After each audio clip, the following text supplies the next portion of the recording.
بسم اللہ الرحمن الرحیم، السلام علیکم۔ ہر سال جب امتحانی نتائج کا اعلان ہوتا ہے تو کچھ بچے جو ٹاپر ہوتے ہیں، پوزیشن ہولڈر ہوتے ہیں، ان کو اسکولوں میں شیلڈ ملتے ہیں، میڈل ملتے ہیں، گھروں میں بھی انعام ملتا ہے، والدین بھی خوش ہوتے ہیں، بچے بھی خوش ہوتے ہیں۔ اور کچھ بچے جو ناکام ہوتے ہیں وہ ان کو گھروں میں ڈانٹ پڑ جاتی ہے، کبھی کبھار مار بھی پڑ جاتی ہے، لیکن پھر لوگ روٹین کی زندگی میں گم ہو جاتے ہیں۔ اس دوران جو بچے سب سے زیادہ نظر انداز ہوتے ہیں وہ بچے ہیں جو ایوریج اسٹوڈنٹ ہیں۔ ایسے بہت سارے بچے ہوتے ہیں جو کئی ایریاز میں چھوٹی چھوٹی امپرومنٹ لے آتے ہیں، یعنی اگر ان کا پچھلے سال میتھس کا پیپر اچھا نہیں گیا تھا، اس سال وہ میتھس میں اچھا کر لیتے ہیں۔ تو ایسے بچے کی اپریسیشن بہت زیادہ ضروری ہے جو چھوٹی چھوٹی امپرومنٹس لاتا ہے اپنی کارکردگی میں۔ ہر بچہ ٹاپر تو نہیں ہو سکتا نا، تو ان بچوں کو اپریشیٹ کریں جو اپنی پڑھائی میں کچھ ایریاز میں صحیح لیکن وہ بہتری لاتے ہیں۔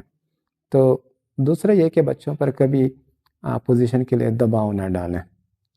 یہ جو کمپٹیشن ہے، کمپٹیشن پازیٹیو اگر ہو تو یہ بچے کو بہت فائدہ دیتی ہے۔ پازیٹیو کمپٹیشن سے بچے میں جیت کا جذبہ پیدا ہوتا ہے، وہ موٹیویٹ رہتا ہے، وہ ایک جذبے سے کام کرتا ہے۔ ایون اگر ایسا بچہ کبھی کبھار ناکام بھی ہوتا ہے تو اس میں برداشت آ جاتی ہے، اور اس کا جو ہے ایٹیٹیوڈ وہ بہتر ہوتا ہے۔ اور اس کے علاوہ اس کے کچھ ہیڈن ٹیلنٹ سامنے آتے ہیں۔ کمپٹیشن جو ہے اس کے اندر brings the best out of ہم۔ لیکن کمپٹیشن اگر نیگیٹو سائڈ پہ چلی جائے نا تو یہ بچے کی پرسنالٹی کو بری طرح متاثر کرتی ہے۔ اس سے بچہ ڈپریشن میں جا سکتا ہے، بچے میں احساس کمتری پیدا ہو سکتا ہے، یا ان سم کیسز آپ کہہ لیں کہ احساس برتری بھی پیدا ہو جاتا ہے۔ یہ نیگیٹو اثرات ہیں کمپٹیشن کے۔ اس کے علاوہ بچے میں حسد کا جذبہ آ جاتا ہے، جو کہ نیگیٹو جذبہ ہے۔ اور کبھی کبھار بچہ کمپٹیشن میں آگے نکلنے کے لیے وہ منفی طریقوں کا استعمال بھی کرتا ہے، جیسے چیٹنگ کرتا ہے، یا اثر انداز ہونے کی کوشش کرتا ہے دوسرے اپنے نتائج پر۔ تو یہ چیزیں نیگیٹو کمپٹیشن میں آتی ہیں۔ اس کے علاوہ میں بات کروں گا کہ بچے میں ناکامی کا خوف آ جاتا ہے بہت زیادہ۔ اگر آپ اس کو پریشرائز کریں گے تو اس کے اندر ایک ناکامی کا خوف اس کے اندر بس جاتا ہے۔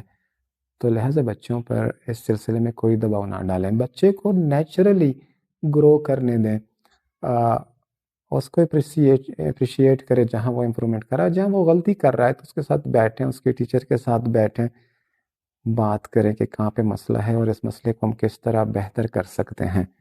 یہ مار داڑ یہ تو کوئی حل نہ ہوا۔ اپنے بچوں کا دوسرے بچوں کے ساتھ کمپیریزن نہ کریں، یہ بھی ایک بہت بڑا مسئلہ ہے کہ فلاں کا بچہ فرسٹ ہے اور تم کیوں فرسٹ نہیں آئے ہو۔ تو گھروں میں روزانہ تانے ملتے ہیں بچوں کو، اور جب آپ ایک ہی قسم کی ڈوز بار بار بچے کو دیں گے نا تو آخر میں وہ ضدی بن جاتا ہے، ہٹ درم بن جاتا ہے، اس کے اوپر کوئی بات پھر اثر نہیں کرتی ہے۔ تو وہ ایک بار نیگیٹو ایٹیٹیوڈ ڈیولپ کر لیتا ہے تو اس کو پھر صحیح راستے پر واپس لانا بڑا مشکل ہوتا ہے۔ تو والدین ان چیزوں میں بڑا جو ہے وہ احتیاط کا مظاہرہ کریں۔ اس کے علاوہ بچے جو ہیں وہ سارا سال توجہ مانگتے ہیں، صرف امتحان کے دنوں میں نہیں یا رزلٹ کے دنوں میں ہم ان پر فوکس کرتے ہیں، لیکن باقی سارا سال ہم ان کو نیگلیکٹ کرتے ہیں۔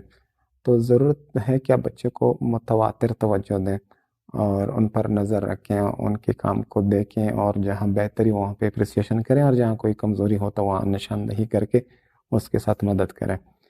تو میرے خیال میں جو میسج میں پہنچانا چاہتا تھا شاید آپ تک پہنچ گیا ہوگا، اور بہت شکریہ، تھینک یو۔